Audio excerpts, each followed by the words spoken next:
everyone. Welcome back to Adair Live.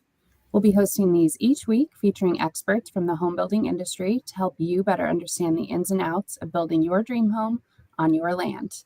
My name's Carrie Montoya. I'm the marketing manager here at Adair.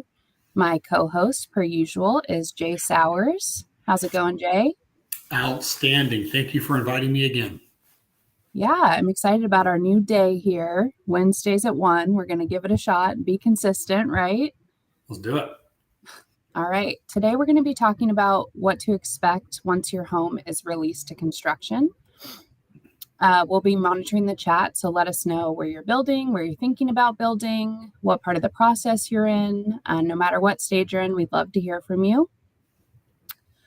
We'd also love to answer any questions you have about the home building process in general. It can be any stage. It doesn't have to be you've already signed a contract, you're released to construction. So put those questions in the chat and we will get started.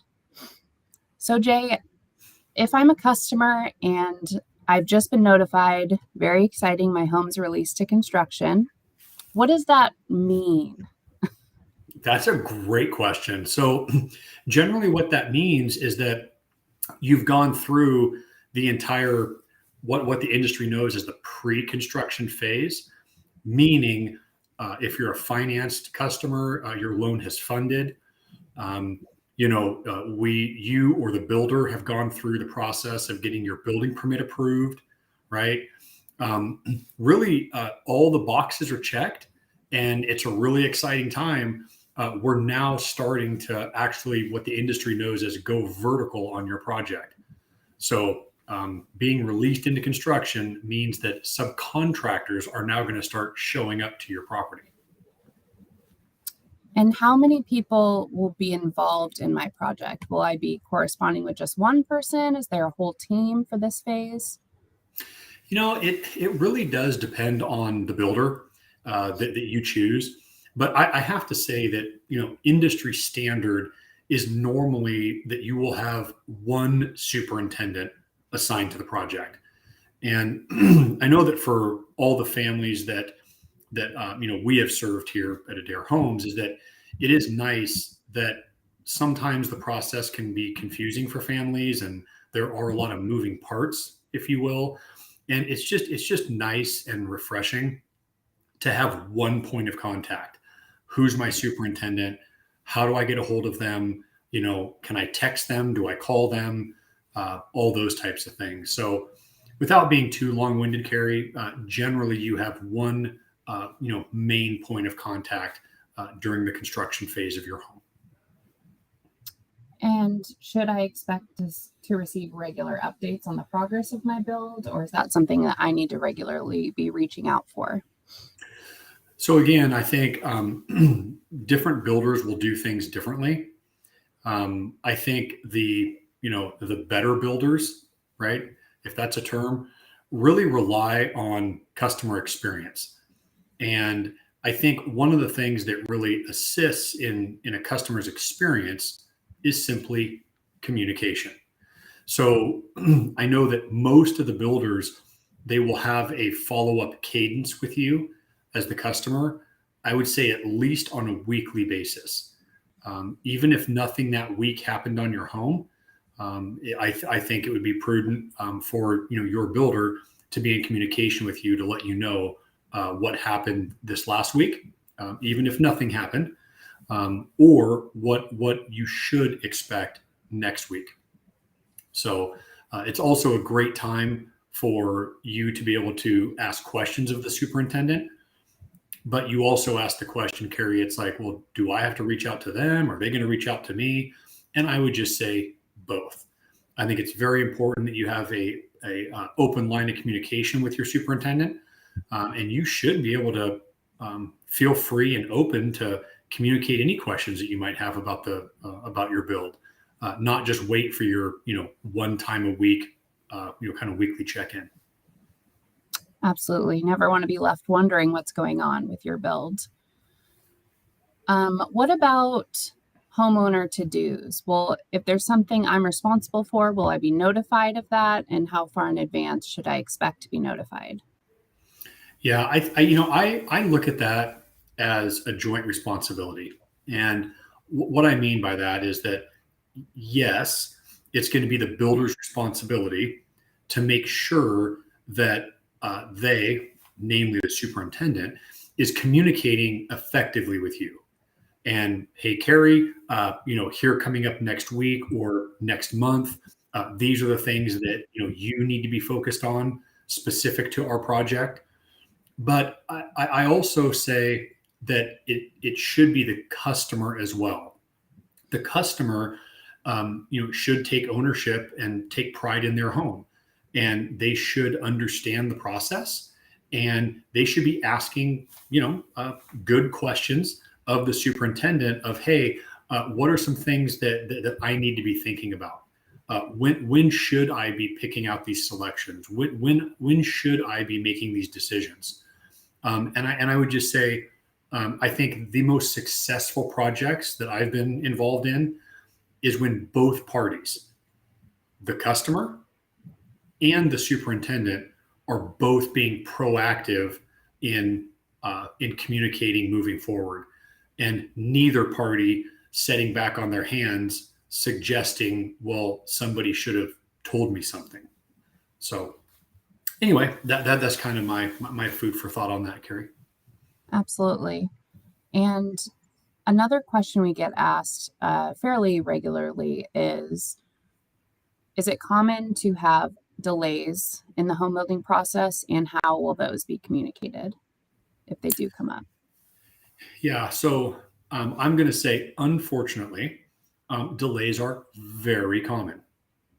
So when you think of subcontractors, all of their crews, all of the individuals, all of the dozens and dozens of people that it take to come together and orchestrate a home build, you can just about imagine that there could and quite frankly will be delays in the process.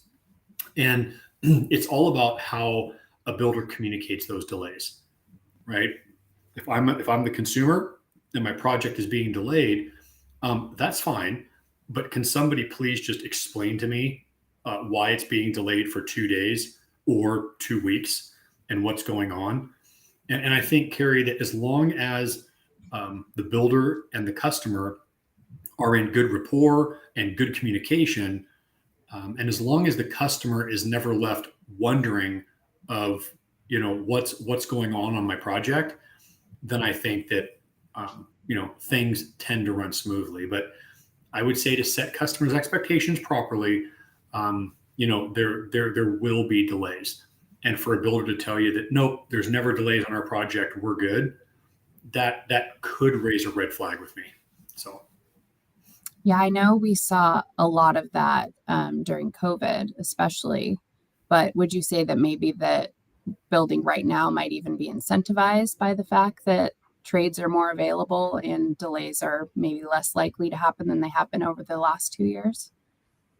Yes, I would say that both of those statements are true. And I think that, our industry, although very, very rewarding, and being able to, help families move into brand new homes that they're going to make a ton of memories in, it is cyclical. And, in times of high demand, right now trades are busier and there could be delays. In times of, COVID or things of that nature, which hopefully that was an isolated instance. But there could be supply chain issues. Yes. There could be supply chain issues, right? Or disruptions in the supply chain getting goods to market. And I just think that everybody just needs to be, fair and reasonable. And I think we need both the builder that you've selected and you as the customer. We just need to be in great communication and just understand what's going on, and I would ask the builder to just be real with the consumer, and don't necessarily sugarcoat things, and don't say, oh, don't worry about it, I promise I'll have your garage door next week, when garage doors are 3 months out, right? So Absolutely. I think transparency is extremely important with an investment as large as our customers are making. Yeah. So I've gotten notified. My home is released to construction. I'm very excited. I'm ready to see some progress. When should I expect those foundation crews to show up? Carrie, that is a great question for your superintendent, right? So going back to the conversation that we just had. So I think that some of the best builders in the industry, they will notify their customers because this is a milestone. And quite frankly, it's a very exciting milestone. So not only congratulations, you've been released into construction, but congratulations, you've been released into construction. Here are the next steps, and here's who's gonna do what by when. And I think that sometimes the foundation contractors, again, remember we talked about it being cyclical, depending upon demand and how many jobs the particular foundation crews have at the time. Your foundation might be out a week. It might be out 2 weeks or 2.5 weeks, or they might be there on Friday. And I think that that's where it's just important for the builder to just be fully transparent with the customer and let them know exactly what's going on. You're going to love this one. We hear it all the time. How long is this build going to take once I'm released to construction? Carrie, if I had the answer to that question, I feel like I would be a very successful person in the industry. I think that builders can talk in averages based on what's been going on in the market over the last 6 months or the last year. Builders can say, well, generally speaking, this last year we averaged, X number of days in total construction. I know one thing Adair tries to do is, we look at it from a front end schedule, if you will, and then kind of a back end finish schedule. So we try to break it down for the customer, so it's not too daunting. Even though, our build times in some of our regions, again, with trade base and different nuances, some of our offices are able to build homes in, 6 to 8 months. Other offices that we have, generally could take, up to 10 months to build a similar home. Again, based on market conditions, trade base, and things of that nature. So, yeah, really does depend. Well, I think if you were able to give me an exact answer, you might have a future in another career path. So, yes, exactly. So I think that is all of our questions for today. If you'd like to learn more about our home building process, we have a couple virtual building 101s coming up that you can register for. You can do so at our website, www.adairhomes.com/events. Thank you so much for being here with us again today, Jay. You bet. And we will see you all next week on Adair Live.